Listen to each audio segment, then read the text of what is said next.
Swayam Prabha. Digital India. Educated India.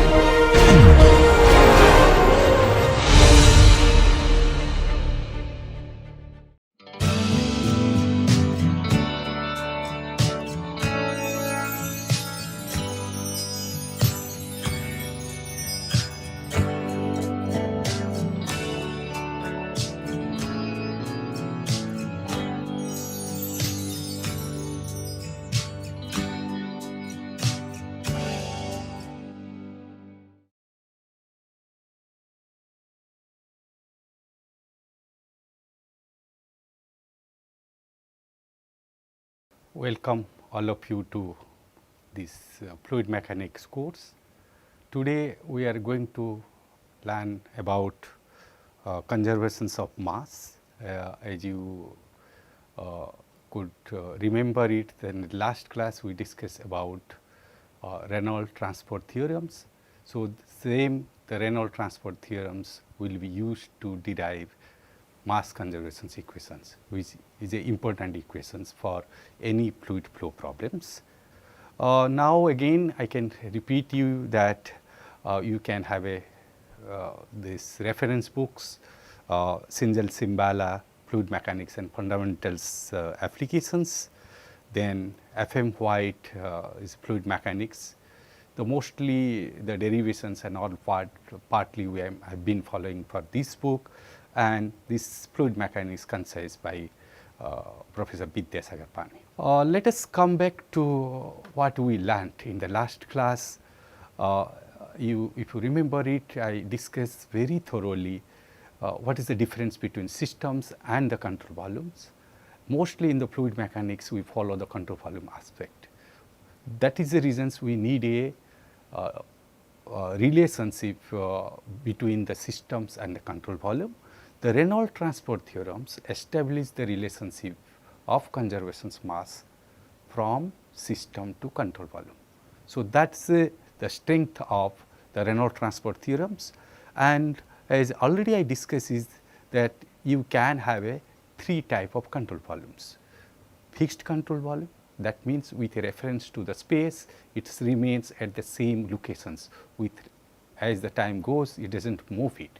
That is what the fixed control volume, it is definite control surfaces. Other one is moving control volume, like the ship movement in a sea or the river, that the ship and the adjacent fluid can consider as a moving control volume, and we solve many of the problems with the moving control volume, considering this control volume is moving with a particular velocities.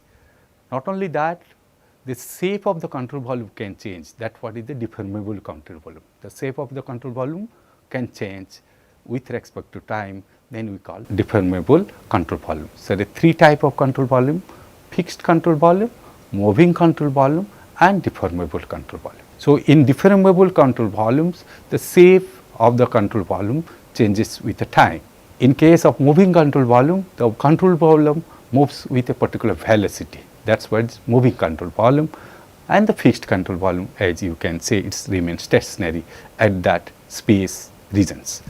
And today we will talk about how we can derive the conservations of mass. As I said it earlier, when you have the control volume, through the control surface there is mass influx coming into the control volume, going out from the control volume. Similar way, momentum flux comes into the control volume, also goes through the other surface as a momentum flux going out from that.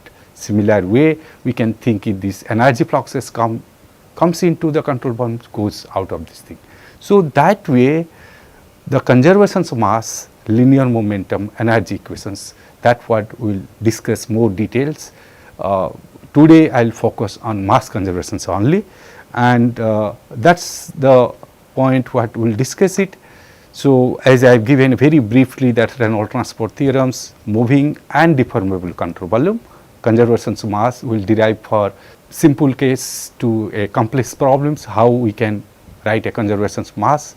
Then we will talk about some examples, for real life examples we will take it, and how the solutions appropriate chosen of control volume and the control surface can solve many of our problems. That's what I will demonstrate it, and that what is my the chosen examples will tell to you, and end of the day, okay, I'll summarize whatever the lecture component today I'll deliver. Now let us go to very interesting applications. As you know it, Indian Space Research Organizations launched the satellite is called MOM programs, means Mars Orbiter Missions Program. But if you look at this, it's the fluid flow problems.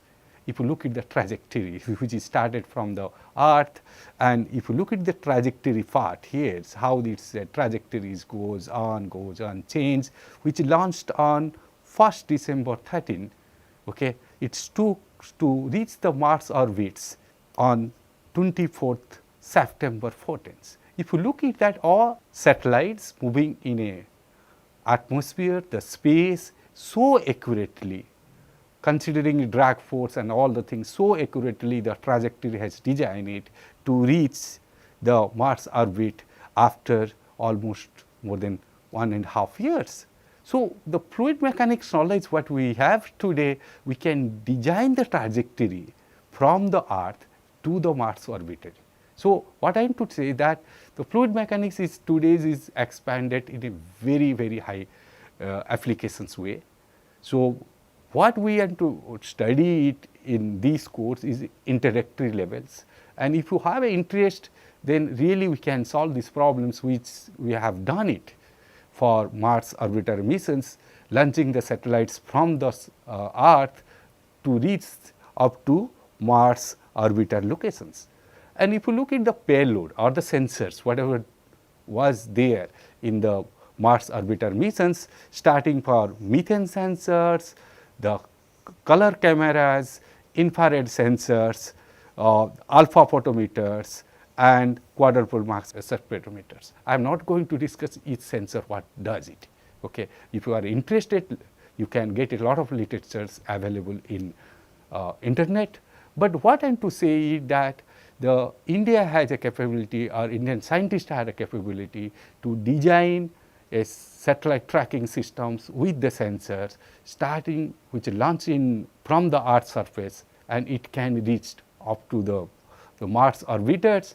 Not only that, these sensor whatever design it, that also can get the data from about the Mars, and that's what is the target. That's what we succeeded. So, these all the knowledge of the fluid mechanics, the advanced mathematics, all it help us to reach these missions programs what is done by Indian Space Research Organizations. So, that with this note, let us talk about the fluid mechanics part. Coming back to the Reynolds transport theorems, as I derived in the last class, the one is a system level equations, another is the control volume level equations. This side is a system equations, B stands for extrinsic properties of the fluid at the system level, and small b is stand for the intensive properties, and which is the dV by dm, okay, or B by m, okay, small b, that is what intensive properties. Extensive properties are mass, momentum, and an energy.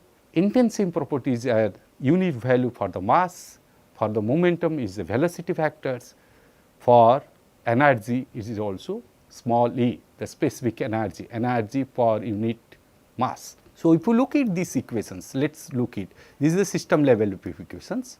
This is what at the control volume level. So, one talks about how the particular mass or momentum flux is crossing through the control surface. The net outflux is going through this control surface, that is what is, and this is what is talking about the change of the extensive properties within the control volume with respect to time. One is with respect to control surface, one other is with respect to storage within the control volume, how that extended property is changing with time. That what is related the system and the control volume level. Now, let us have two simplifications or the assumptions which is quite valid for the fluid flow problems for most of the times, that what that steady and compressible flow. That means here the density is varying, but it is steady. So, once it is steady, if you look at these terms becomes 0. D by dt term is there, the volume integrals, that becomes 0. Only what remains is the surface integration part. So, which is quite easy now. If you take a steady problems, or if you can visualize the problems can be solved as a steady problems, then you need not to go for a complicated volume integrals and the partial derivative or total derivative of these things. You can focus on only this, the control surface, and over this control surface we can have a surface integrals and we can equate this equation. But when steady and incompressible, that means this density becomes a constant quantity. So, density can come out from these surface integrals. That means only the B and velocity, the scalar products, the velocity and the unit factors, that part will do the scalar part and the surface integrals. Now, if you look at that, if I have the velocity factors, okay, let us consider it, I have the control surface like this. If the n factors is like this, the perpendicular vector to the control surface is like that. If I consider one simple case, the velocity either parallel or the opposite, okay. If the same direction, the opposite direction, then my dot product is very easy, or either V positive or V negative values. So, that means what it indicates is that if I consider the control surface such a way that your normal vectors and the velocity vector either will have the same direction or opposite direction of that. So, if that is the condition, your scalar products will give it V positive or V negative depending upon cos theta 0 or 180 degree.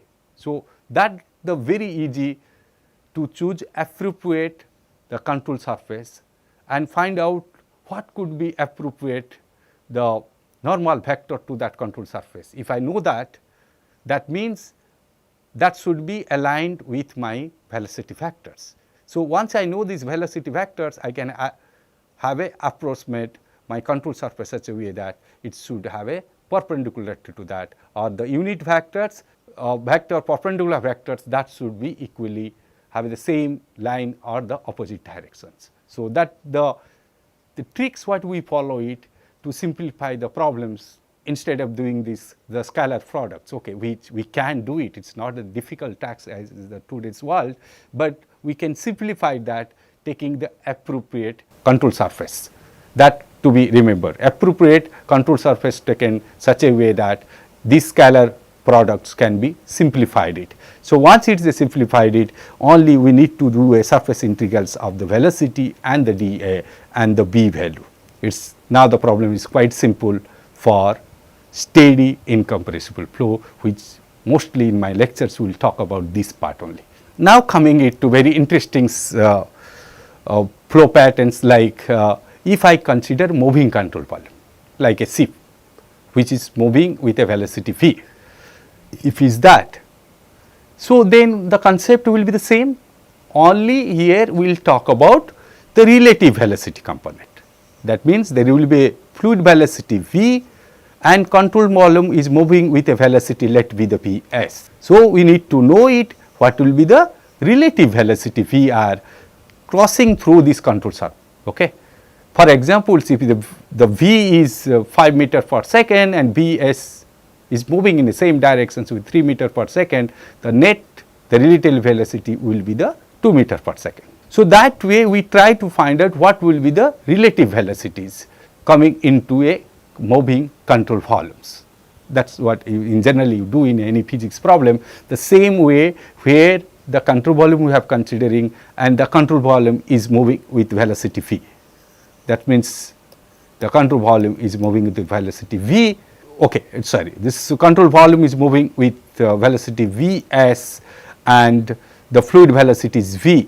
So, we have the relative velocity which is Vr, v minus Vs, okay. That you can represent as a velocity is vector forms, then this can come as a vector form to us which will be complicated, or you make it only one directional velocity. So that way you can make v minus vs, or we can use a vector form. So if that is the conditions, if it is moving at this, the Reynolds transport theorems for uniform moving control volume will be the same. Here we are using this Vr, the relative velocity. So this will be the vector form, the subtractions of the v and vs. We are using this relative velocity component and dA. That what is coming for this part. Please take care of these things, that when you consider the control volume moving with a constant velocity, we use the relative velocity things. And the relative velocity, if it is a one dimensional velocity field, it is a very easy, but if not, you do these vectorial subtractions, and that vectorial subtractions vectors can be used, find out the scalar product of these, and that what you represented here. Your Reynolds transport theorems has just modified it, considering instead of the v, the fluid velocity, we use the relative velocity here, where Vs stands for velocity of the control volume. Now let us consider another cases, like the control volume moving with a constant shape with a variable velocity. Okay. So that means what we are talking about, that the control volumes is moving it, is not a constant velocity is moving it. Okay. It has the at each point when it is moving it, it has the velocity which is the functions of position factor and the time. Okay. This position factors with time, if your velocity of the flow is coming to the systems is position factor and t, and Vs is moving with a velocity t, okay, varies with time. That means you are not a fixed velocity, varying the velocities. Okay. Like you are accelerating a control volumes. Okay. You initially may have the less velocity, as you go the velocity is changing it. Okay. And Vs is changing, or you are deaccelerating, Vs is changing, and velocity factors positions, you know it, what are they did. So similar way you can get the relative velocity. Again, in a vectorial subtractions of these two velocity field, you can get the Vr value. Substitute the Vr in Reynolds transport theorems. Again, you will get it the equations for the control volume moving at constant shape with a variable velocity. But in the case, if you have a deformable control volumes and also moving control volume, all the things you have the complicated now. That means you have V which varies with the positions as well as time. Okay. So like for examples, here is given a system control volume, the t equal to time, t plus delta to time. So your Vs and the V fluid velocity vectors have a functions of positions and the time. Similarly, because it is a deformable control volume, so we consider it, your Vs is also varies with the positions and time. So it is a R and T dependent, so positions and the time dependent, and that vectors the difference. If you see this graphically, the resultant velocity Vs and V, and Vr is the relative velocity. Similar way for this surface, you know the Vs, you know the V, you know the Vr. So this is what is represented for you, the how these a moving and deformable control volumes, as it's moved, how the velocity fields are changes, how the velocity with respect to the control volume changes it from each point to point. Each point to point you can have the difference, because it's a depending on positions vectors and also the time. So equations, if you look at the similar equations only, the Vr only we are deriving these relative velocity vectors, which is at the different for the different cases, like a case of the moving control volume with deformable, which will be coming like this. So again I want to repeat it, please do not have afraid of these surface integrals and the volume integral things, because the most of the engineering problems we simplified these two integrals in such a way that we need not to do the integrations. We try to have just a area multiplication or constant velocity distributions concept, we use it, but for any complex problems where the geometry of the control volume can have the complex natures, and that time we need to do surface integral and the volume integrals. But again I need to repeat it, don't afraid it. Today's we have a lot of mathematical softwares which does the surface and volume integral for us. So how to do the integrations or the for the surface level or integrate in a volume control level, it's not a difficult task at present era, but I will simplify the problems which is coming for your competitive exams. Now let us come to the, as I said it, we need to have a 3 equations.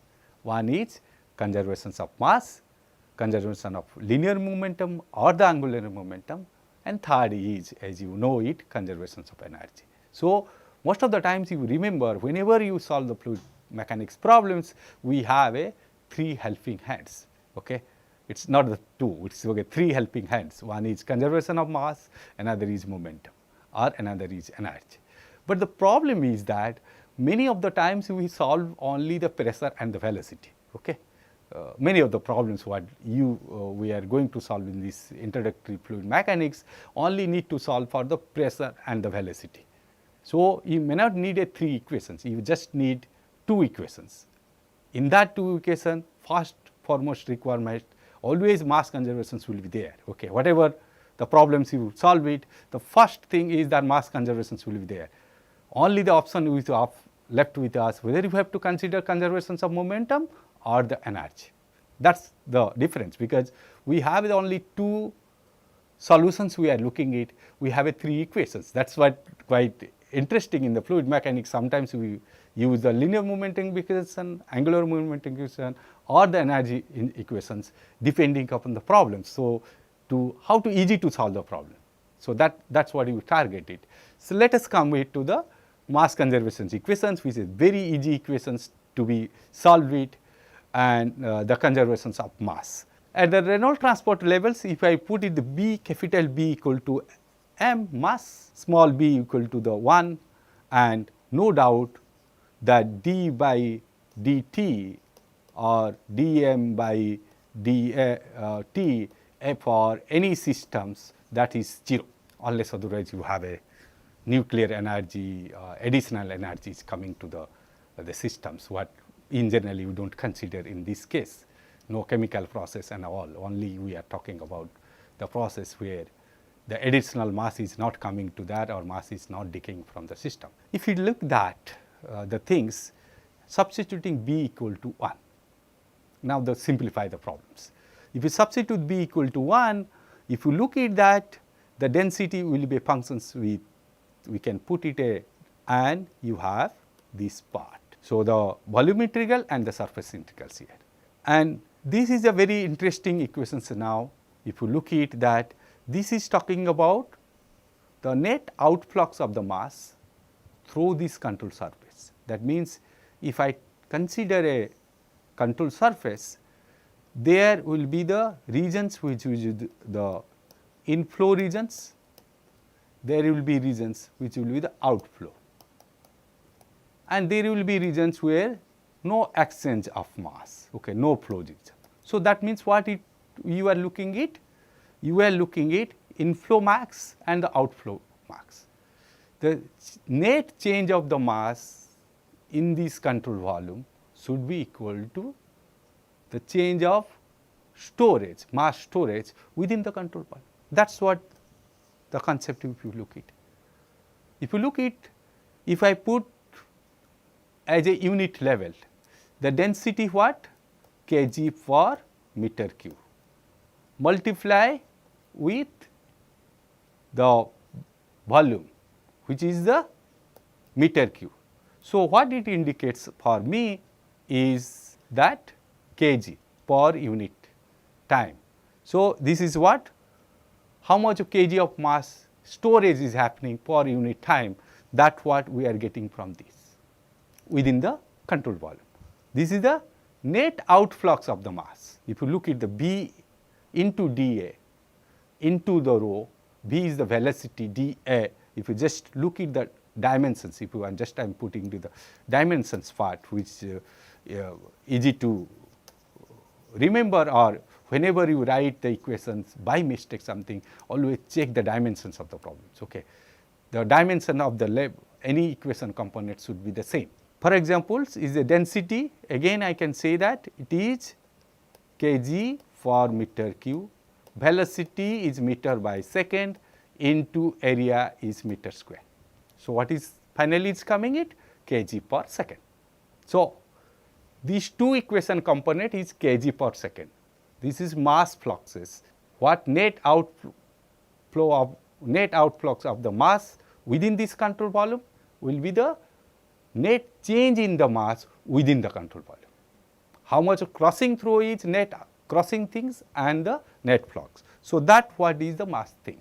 That is what, but many of the time we simplify the problems. We make it a one dimensional inlet and the outlet problems. What is that? That we have you have the problems of the pipe network is connecting to one reservoirs. Okay, like you have a big reservoir here. Okay, there are the pipes are connected. There are series of pipes are connected.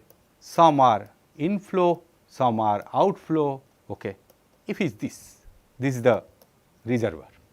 This is the, this is the from the same liquid. So, you have rho 1, A1 and V1. Here could be rho 2, A2, V2, rho 3, A3, V3. Like this we can have some are inflow, some are the outflows. If it is that, if you consider one dimensional flow, the flow distributions we are in second dimensions we are not talking, or third dimension we are not talking. We are assuming it that flow is in the one directions. I know this average velocity of these things. If it's that, then very easy problems now. I can instead doing these surface integrals. Okay, if I take this is my control volume. Okay, if this is my control volume, so I can just get the mass flux per unit time will be the density multiplications of area into the average velocity, rho A1 V1, out in. So, there will be in, there will be the out. So, here we remember out is a positive, where is the, that because of vector scalar products, okay, that will be the positive sign here and you will have a negative sign. So, if you look at very technically, we convert, if the flow is a one dimensional nature, if you present it, okay, in terms of average velocity V1, V2 and V3, rho 1, rho 2, rho 3 and A1, A2, A3, as flow is only one directions, instead of doing the surface integrals, we make it a simple summations of the each inflow and the outflow, that net out mass influx is equal to change in the mass storage within the control volume. But if it is steady, as you know it, this becomes 0. So, you have very simple problems. Okay. Only the summations what you will do for inflow and the outflow. So, that means what it happens is that like for example of your bank account, okay, if you the money what you put it and what you spend it, that is equal, your bank account balance will remain the same. That is what it happens in a fluid flow problems. The inflow, if the problems is steady, there is no change in the storage within the control volume. What it indicates is that net outflux of these control volumes becomes 0. Other ways around, what it says that the sum of influx of mass is equal to sum of mass outflux going through the control surface. That is the what examples I have given. That there are the some are influx, some are outflux. You just find out at the mathematical level these, or as a simple summations for one dimensional flow. That is what again I am to repeat it to tell it that for the steady flow, mass inflow entering the leveling control must be balanced. It is true fact, it is nothing else. Any systems if you have if you are steady, it does not change with the time, with respect to time. That means what it indicates is that there is no change in the storage, okay, mass flux, there is no change in the mass storage within this control volume. So, inflow should equal to the outflow. That is what you can do the summations of number of inflow, number of the outflow. We should know density, we should know this area of the flow, we should know the average velocity. So, similar way we can have a in and out, we can do the summations of that. If you have a same steady flow mass conservations mass level or this one the same concept, only this here we are putting it, and here I am talking about this is a one dimensional flow, but if control surface and the velocity vectors they are not aligning, okay, they are not parallel, then you need to do a scalar products, then do a surface integrals to find out what could be the mass flux going through that control surface. That what this is a surface integration, the scalar product, then you do the integrations. If the density is also function of the space and the time, then you will have more difficult, okay. Otherwise, if density is a constant, you can take it out, only this velocity scalar product and the dA, we can do a surface integral to compute it, what will be the mass flux. That means, if you consider it is very complex control surface as you like it to make it to complex things, then there are no problems. You can solve the fluid problems, but you need to have a laborious, but or you need to use the high end mathematics tools today's world what is available like MATLAB, Mathematica and all to integrate it, considering that for each reach the velocity varies and each point also your n vectors varies. Do the scalar product, integrate with the dA and get it what will be there. That is it possible it, but as I said it, it's laborious, we cannot say it because tools are available, only we have to use that tools. But for example or for the academic point of view, we will not go to that doing the surface integrals in exams or any competitive.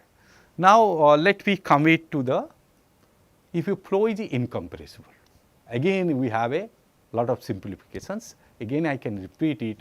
The flow systems when you have a Mach number less than 0.3, okay, whether it is a gas, whether it is a liquid and any flow systems, if you think that the flow within the flow systems, the flow becomes less than the Mach number less than 0.3, there will be density variation, but that variations of density is much negligible comparing to other component. So, we can assume it the flow is incompressible nature. Again I am to summarize that when you have any flow systems Mach number is less than 0.3, so we can use as a flow as incompressible flow, density does not vary significantly. So, density becomes a constant. As this density becomes constant, as you know it, it is very simplified problems what we are going to solve it. So, density variations is negligible as the density variations is not significant and u beta equal to 1. So, only these equations is left it for us, simple thing. This is very simple equations. Now, there the scalar product of the B and the N and the dA, okay, and densities can come out. So, instead of the mass flux, we are now talking about volumetric flux. That means, if you multiply the velocity into area, then what you get it? Unit meter cube per second, volume per unit time, volumetric flux. Okay. So, please do not confuse, there is the different equation, only that we are not showing the density multiplication. If you multiply with a Q, the B into A is Q, discharge, B into A is discharge. Okay. So, Q equal to B into A is the discharge, discharge is meter cube per second. This is volumetric flux, volume per unit time. But if you multiply rho into Q, rho VA, that will be kg per second. So, the most of the conservations mass you write it, since the density is a constant, you make it come out from that equation. So, it looks like a volumetric level we are comparing it, but all are mass conservation equations. We talk about mass fluxes coming in or going out from the control volume, or mass flux is changing within the control volume. That is the concept what to that. But as it simplified, in case of the flow is incompressible, density is a constant, that density component comes out from Reynolds transport theorem, which help us, looks like we are looking a volumetric equating the volumetric thing, but it is not that. Please remember, we are still doing the mass conservation equations. The volumetric form has come it because of you have taken out the density. That is what, if you look at A1 to V, you have these things. That means, if I have a pipe flow like this, you can anticipate it, as we discussed earlier, the velocity will be 0 near the wall, velocity will be maximum at the center, and so there will be a velocity distribution, there will be velocity distribution from this side, the flow coming and going out. If it is this simple in and out system, you can know this velocity distribution area, find out the discharge from inflow and the outflow, equate it, then you can solve the problem. So, what I am looking at, I can summarize here. To solve this mass conservation of equations, I should have a knowledge on velocity field. I should have know it how the velocity varies, or I should know it how the velocity, whether the velocity is a constant or velocity varying it. If I know the velocity variations on this control surface, then I can solve the problems. So, basically when you apply the mass conservation equation, your knowledge of velocity variations is important to you. How you are simplifying the velocity field on the control surface, that way you solve the problem. So, the velocity field knowledge is required for mass conservation equations. Okay. So, that way whenever you take the fluid mechanics problems, first you think it that what could be approximate velocity field, what could be the velocity directions. Okay. If I assume it the flow is one dimensional, is it enough for me that one dimensional flow assumption is okay for us or not, for that engineering problems or not, or you need to have a two dimensional velocity fields, or what could be the directions, whether it is the directions with respect to the control surface normal vectors. All the knowledge you should have when you are applying any real life fluid problems, but as I said it earlier, this academic problems always simplified it and they do not tell it the velocity components, whether it is the velocity what they talk about, that is the perpendicular to the control surface, either that way it is considered it. So, that is the easier way is there to knowledge about the velocity fields, that what is necessary, and where you have a velocity fields are not known, I do not think you can apply the conservation of mass equation properly. Okay. So, let us come back to for the incompressible flow, let you look at these figures. You can assume it uniform velocity distribution. Okay. That means velocity does not vary with respect to the positions, it is a constant velocity. So, if it is a constant velocity, B into area will give me the Q value. This is very easy, V into area will give its value. Only I need to have the control surface where the normal vector should have either velocity vector directions and this normal vector either 0 degree or 180 degree, that to find out whether it will be Q positive or the Q negative. So, when you have a uniform velocity, the problem is quite simplified.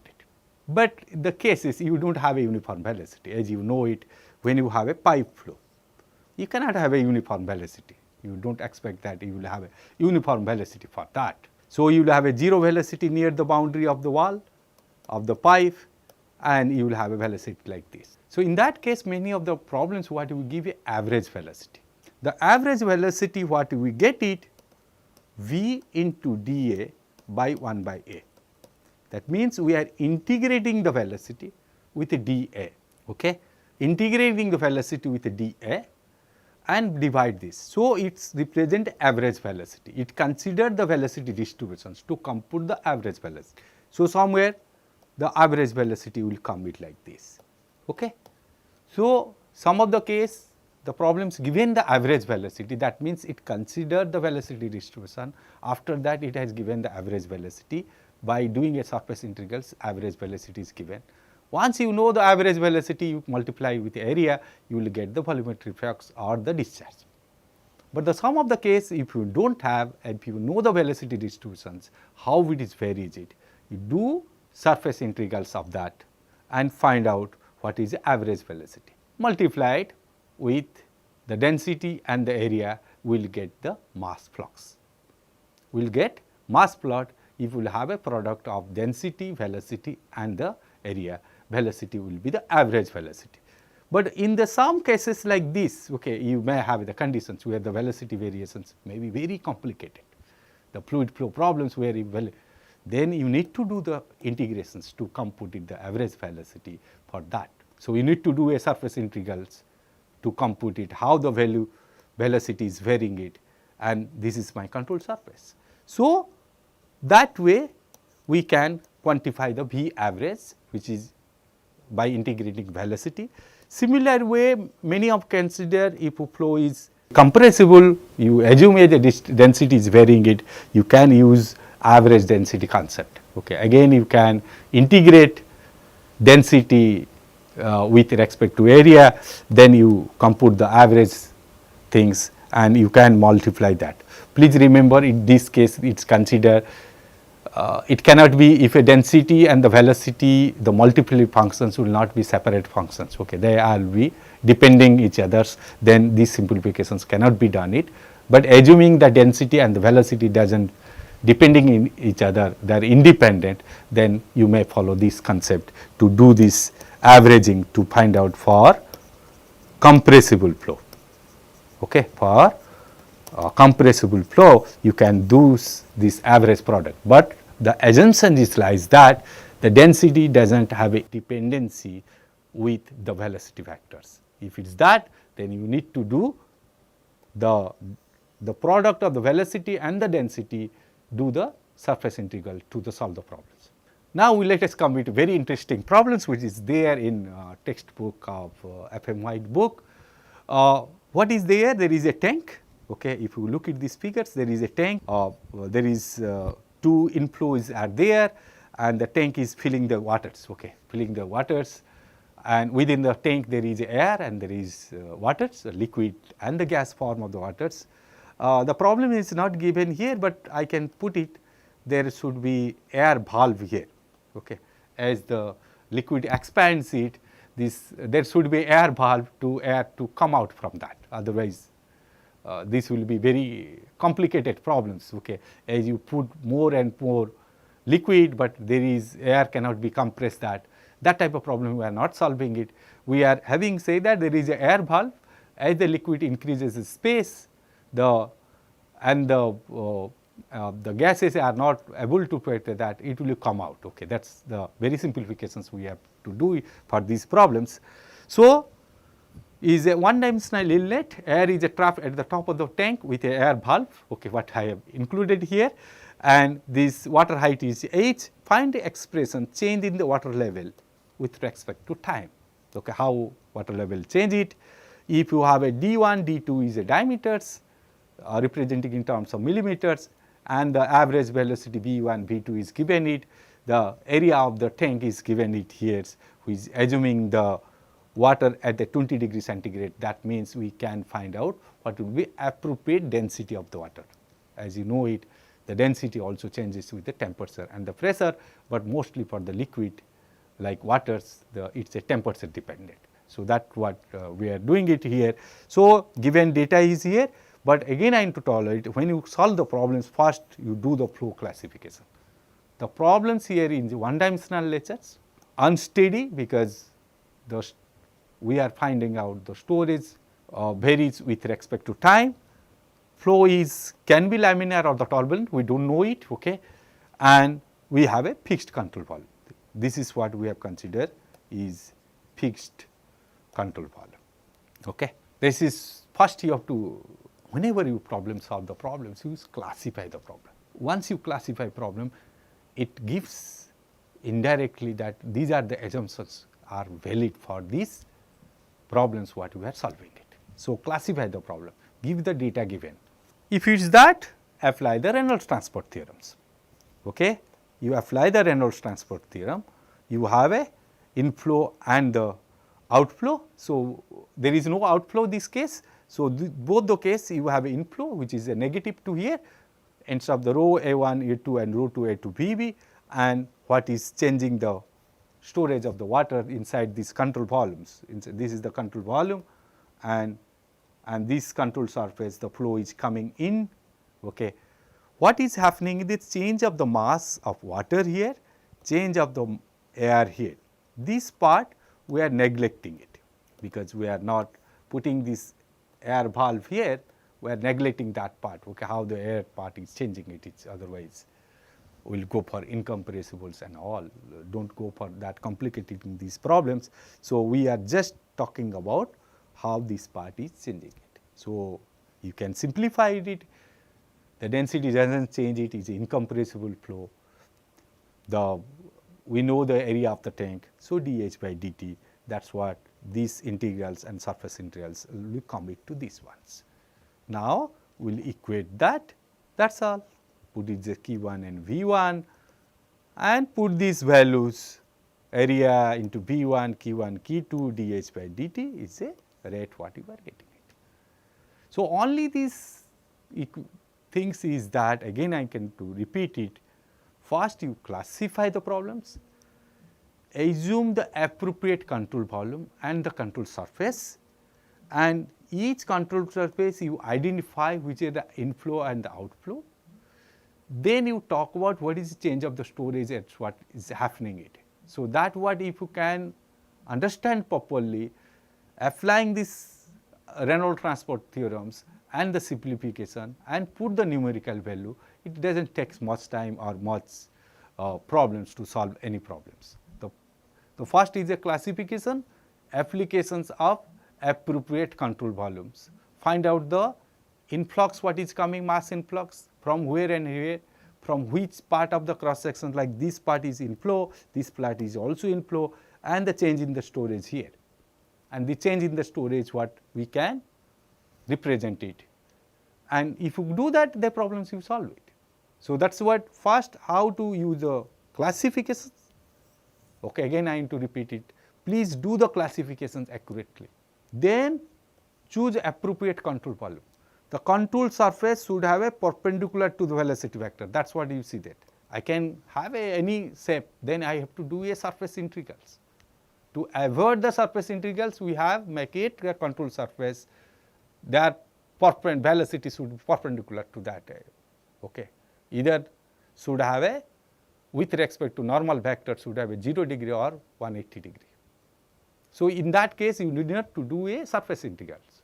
So, your control surface you choose such a way that you should have a the normal vector of the surface and the velocity, that should have a collinear. Okay, that the concept to be considered it.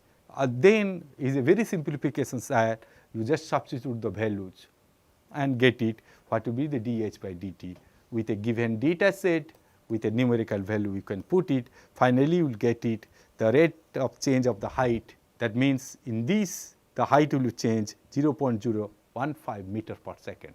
Okay, the storing within the tanks will be like this, okay, 0.015 meter per second. Let us come to a second examples, which is very interesting examples showing you the facilities what we have in IIT Guwahati in Department of Civil Engineering. That is experimental plume of 4 meter wide and 18 meter long. The photographs you can see it. Similar way we have the experimental facility to do hydraulic studies with having 1 meters wide and 15 meter width. And here we have the seepage arrangement, which is unique in this way. So, that seepage arrangement means we can have the water from the surface can go to the groundwaters. That means from this control volume, water can seep into the downwards. So, that what the seepage facilities what we have here, considering that is what the control volumes. We are now going to solve these problems, that if I have the velocity measurement at the upstreams and the downstreams, can I compute it, what will be the seepage rate per unit length. Okay.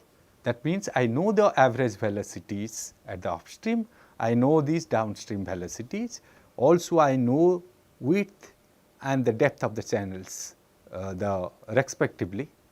Then can I compute it, how much of water goes out from this control volume as a seepage, as a downward movement. If it is that, flow can quantify as a one dimensional, the steady flow, turbulent, fixed control volume. So, this is what we have a control volume. So, this is the upstream direction and this is the downstream direction. This is my control volume. Some of the water seepage out from this control volume. This is the Q amount per unit length. Q per unit length, that means discharge per unit length. The amount of the water shifts to this from this control volume, and this is the upstream side. You have the velocity vector like this, which is the average velocity 0.3 meter per second. Here also you have average velocity 0.26 meter per second. Depth, width is given here. So, if this is my control volume, I know influx, outflux, outflux. So, I just compare it, mass influx, mass outflux, since it is a steady problem and density is a constant. So, I am just volumetric level, I will just compare it, how much of water is coming into this control volume, how much of water goes as a seepage, as a downstream outside from this control volume. Now, we are getting this width and depth, we have the velocity, then we are looking the seepage rate. You see that I apply the mass conservation equations, being a steady flow, we make it this is 0. We have rho A to V2, its outflow is always positive, Q rho QL is positive. The discharge per unit length multiply the length of this part will give the Q into the rho is a mass flux, minus rho 1 A1 V1 is influx, mass influx, this is the outflux going out from this is the outflows, seepage downward part. So, if we rearrange it, you get the QL is this, as the density is a constant. So, your rho 1, rho 2 and the rho all are the same. Okay, the water density does not change in this flow system. So, you get what will be the Q value liter per second per meters, that what you compute it. So, it is only we have to visualize that there is a the flow, inflow and outflow, how the seepage is. This is the same way in a river. If I have this is the river, this is the groundwater table, groundwater zone, there is a exchange, river recharges to the groundwater, this is the same process happens. Or reverse also true is that groundwater can give it the fluxes into the river, that means this Q will be the positive or negative sign. Otherwise, with the same control volume we can apply it mass conservations for a river and groundwater interaction study. That is what you learn it in a hydrology course. Now, take it another example problems, which is Ganga Brahmaputra confluence point, which is not in India, it is in Bangladesh. Okay. Let us consider that is a the Ganga and Brahmaputra is meeting it. Okay. We have a Padma river systems. Okay. And with these rivers, we have all the measurements are available of these systems. Okay. At 1, 2 and 3, when Ganga and Brahmaputra and Padma meets, is that we have a cross sections 3 here. Okay. So, we have a control volume like this. So, this is the no flow, this is the no flow, the flow will be only this here and here and here. So, this is the inflow, this is the inflow, this is the outflow. So, the average velocity is given, width is given, depth is given. So, we have to compute the Q, Q1, Q2, Q3. Based on that, we have to find out whether the change in the storage is there or not. That means, we have to find out amount of water lost as a storage in Padma river after the Ganga Brahmaputra confluence with the following data. In Ganga and Brahmaputra Padma, which is a confluencing after that we call is a Padma, that what, how much the flow depth is there, width is there, average velocity is given it, which is more or less average velocity as we do lot of river survey in Ganga and Brahmaputra river systems, okay, in our country. So, if I have a width and the depth and width and depth and velocity like this, so we can apply these continuity equations for these control volumes, okay. For Ganga, Brahmaputra, Padma systems, so I have a control volumes and all, I can have a positive and the negative, okay, and you have the control volumes, but what is change in the storage systems, the rho into dV, rho if you come out, these integrations of the dV over the control surface is talk about the storage, that what is the S, ds by dt will come out like this. So, substituting this value will have a negative or the positive of change in the storage. So, simple way we can just multiply it to get it how the Q1, Q2, Q3. If you look at very complex problem, but with help of the control volume, we just look at mass flux coming in from this surface and going out this surface, that will be change in the masses within this control volume. That is what it says, that how much storage of mass is going changing within this control volume. Considering the measurement of the velocity and the flow depth and the area at these 3 points, we can judge it, how much of water we are losing it or gaining it in a stretch of a river systems. That's you can understand this type of problems we can solve it, okay. Whether river is gaining from the other locations or losing, the water is losing from the river, that type of study with a simple this type of control volume we can do it. Let us have the last examples, okay. It's slight bit complicated, it's not that things, that there is a soil matrix, let you have a chambers, the flow is coming Q1, Q2 and the Q3, there is 2 inflow, the discharge is coming, Q3 is out it, and there are the seepage flow or downward percolations are happening it, which depends upon the storage within the system, okay. That is what it's Q is a functions of storage, how much water is storage, that function with the K. K is a coefficients, linear coefficients is there, which may be considered sometimes is hydraulic conductivity, S is storage.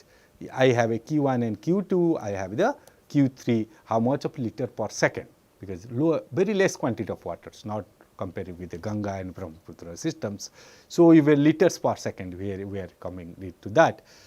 So, in that case flow can confine, it is a one dimensional unsteady flow, because storage is changing with the time, flow is here laminar and the fixed control volumes. So, these are the data what and the equations. Now, if I substitute these equations, if you look at these inflows are the negative, outflows are positive, and Qx, this is the function of this. So, finally, you have a dx by dt, and finally, you get these equations, just substituting the value, appropriate value, then you get it ds by dt of this function is in terms of s, k is a constant. So, we can integrate it to solve these problems. So, finally, you get these equations, that how the s is varies with respect to time, that is what is our problem. So, I have given the 3 examples, what is a simple tank problems, another is 3 river confluencing point, third is the seepage problems, and fourth is the soil matrix problem. So, that way if you look at any of the Sinjal Simbala or FM White book, there are a lot of exercises are there are a lot of example problems are also solved it. So, only this art of the applying this control volume concept, that you should learn it. Maybe very complex problems, but use of appropriate control volume and the control section, knowing the direction of the flow, that will help us by applying the Reynolds transport theorems, we can solve the problems. That is my idea, and that is what I am to convince. Before that, I give it a warning to you or the suggestions to you, the whatever human body, I or you, all having a mass inflow and outflow systems. That's what he's saying, that is a conservation mass of in a human body in per day, it's a pounds, okay, per day, 2.5, 9.2 pound, this much of water and the food and oxygen we take it, which is 13.35 pound, okay. And we release the solids, water and the CO2, sum of this 13.5. Please don't disturb this inflow and outflow. If you disturb the inflow and outflow, we don't know what is we are doing it to our system of body, okay. Either we are deteriorating the body, our health, we don't know it. What I am to tell it, the 9.2 pounds of the water, please drink it. Similar way, the 2 pounds per day, the food you eat it, so that your system should have perfectly okay for now and total youthful life. You can enjoy it if you maintain the simple balancing, the mass conservation principle what followed by the human body with a different water, food and this. With as its slight bit variations, but overall these equations you should follow our bodies with a food 2.5, water 9.2, oxygen 1.8 pounds per day, and we release the same amount whatever we get it, and the release it same amount, only we vary the solids to 0.3, the water to 11 and 2.2. So, many of the foods we convert to the water and we converted oxygens to the carbon dioxide. That we do it, that for a healthy life we should follow these equations, and we should remember these equations whenever you wake up in early morning. We should also maintain these equations, that then we will have a healthy life. That the more important to say this.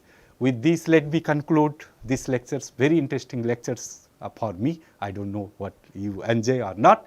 But let's have a talk about that. We have applied the Reynolds transport theorem, which looks very difficult, surface and all volume integrals, but it can be simplified in many ways. And when you simplify these equations, complex equations, and apply for real life problems, like as I given the 4 examples, similar way with real life problems, if you can apply it, really we can find out what will be change in the storage, what will be the change in the mass influx and outflows. That is a standard problem. So, please try to solve some of the problems which is given in Single-Simbala or FMF in exercise and example problems. With this, let me conclude these lectures today. Thank you a lot.